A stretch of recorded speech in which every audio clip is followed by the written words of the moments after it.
On va immédiatement s'intéresser. Polliniser bientôt avec les drones aussi, je crois. Oui, je crois. Oui, tu as raison. Quel progrès. Parler, oui. Là, on va s'intéresser plutôt à l'histoire. Et à l'histoire de cette région, du Lauragais, dans lequel nous nous trouvons, Jean-Seb. Dans ce fameux sillon lauragais qui est riche, qui a été le grenier à blé de tout le midi de la France, il y a des petits villages comme ça. Alors, on en a vu un. Pays de cocagne. Voilà, c'est un peu ça. On en a vu un tout à l'heure avec Belfou qui lui est tout petit, tout mignon à côté du lac de la Ganguise.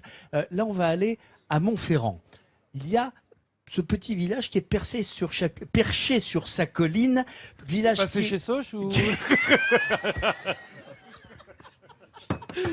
Je suis pas passé justement, perché sur sa colline, où il y a là-bas les ruines d'un château, celui de Simon de Montfort, mais surtout, Montferrand est un bourg, carrefour, depuis les Romains. Et ce fait que ce soit une ville carrefour fait qu'il y a encore 1000 secrets qu'on a découverts, mais surtout encore à découvrir.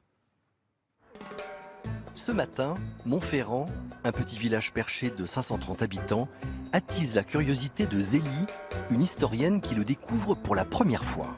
C'est quelque chose toujours de très émouvant de découvrir comme ça ces petites pépites, qui sont autant de perles comme un chapelet, et j'ai envie d'égrener toutes ces perles du Lauragais.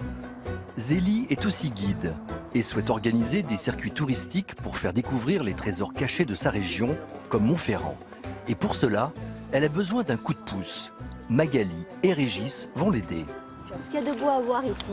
On est sur un cadre intéressant ici parce qu'on a le site avec le point de vue extraordinaire où tous les points de Montferrand sont répertoriés. Oui. Avec évidemment le site de Perclou qu'on voit ici juste en bas, mais aussi le canal du Midi, l'obélisque du 9e siècle. Zélie écoute avec attention car dans quelques mois, ce sera elle qui fera découvrir ces lieux dont elle n'avait pas mesuré la richesse. C'est merveilleux parce que de ce point de vue, en fait, se condensent des décennies et des siècles d'histoire. Et c'est ce qui est vraiment extrêmement émouvant. Et en plus, c'est quelque chose qu'on ne devine absolument pas depuis la nationale. Tu passes à côté, tu ne le vois pas. Il faut venir à Montferrand vraiment pour découvrir ce site tout à fait incroyable. Étape incontournable de ses futures visites, Perclouc est une perle historique du Lauragais peu connue du public. Pourtant, ce site gallo-romain mérite le détour avec ses vestiges de basilique et ses thermes qui n'ont pas encore livré tous leurs secrets. Cet espace, en fait, regorge encore de nombreux mystères. On ne sait pas exactement quand ces églises ont été construites, pour quelles raisons. C'est très important de faire connaître ces lieux parce qu'on ne s'y attend pas. On est loin de savoir qu'il y a des lieux archéologiques de valeur à Montferrand. Jean-Paul Cazes ? Oui. Pour approfondir ses connaissances, Zélie n'hésite pas à aller à la rencontre de l'archéologue qui a participé à la découverte de ce site. Jean-Paul connaît la valeur de Montferrand et apparemment, il reste encore beaucoup de choses à découvrir. Donc voilà, quelques exemplaires avec des hippogriffes ici. Ouais. Non, le Lauragais n'a pas livré tous ses secrets parce que sur le plan de l'archéologie, il restera toujours des sites, soit que l'on connaît déjà mais qui ne sont pas fouillés, ou des sites qui sont inconnus et qui vont sortir un jour ou l'autre.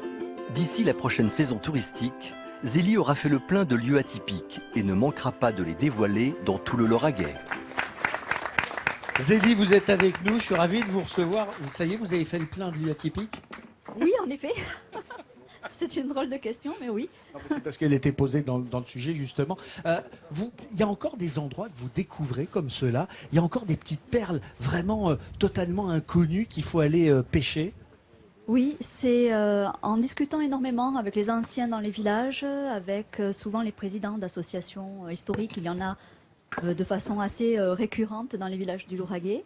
Et en discutant comme cela avec toutes ces personnes, on s'aperçoit qu'il y a des sites qui méritent vraiment un coup de projecteur, qui méritent d'être mis en lumière et qui nous permettent de comprendre à la fois la culture locale et puis aussi le futur vers lequel on s'achemine. Alors, on discutait juste avant l'émission. Je vous demandais si vous étiez spécialisé dans le catharisme, parce qu'on pense un peu à ça ici. Vous me dites non, pas du tout. Moi, c'est la période moderne qui m'intéresse. Elle est intéressante aussi ici. Bien sûr. Vous en avez un bel exemple derrière vous, hein, le canal du Midi et ses bassins. On s'en lasse pas, Zélie. On est en pleine période moderne. C'est l'ouvrage d'art de Riquet, mais ce n'est pas que ça aussi. C'est toute une histoire du commerce, toute une histoire comment vous dire cela, Bah, l'essor passé du Lauragais. Voilà, autour de tout ce qui s'est passé ici et pour tout ce que vous faites, justement pour le Lauragais, pour la région, on est ravis avec toute l'équipe de Midi en France de vous remettre ce sourire de France pour l'accueil que vous faites avec ce magnifique sourire le qui beau est sourire le de France vôtre. de Zélie. Merci bien. Merci à vous. beaucoup. Merci. Ça fait 2 sourires dans la même image. C'est beau ça. Hein Eh. ah, ouais. Il y a qu'ici qu'on sait faire ça.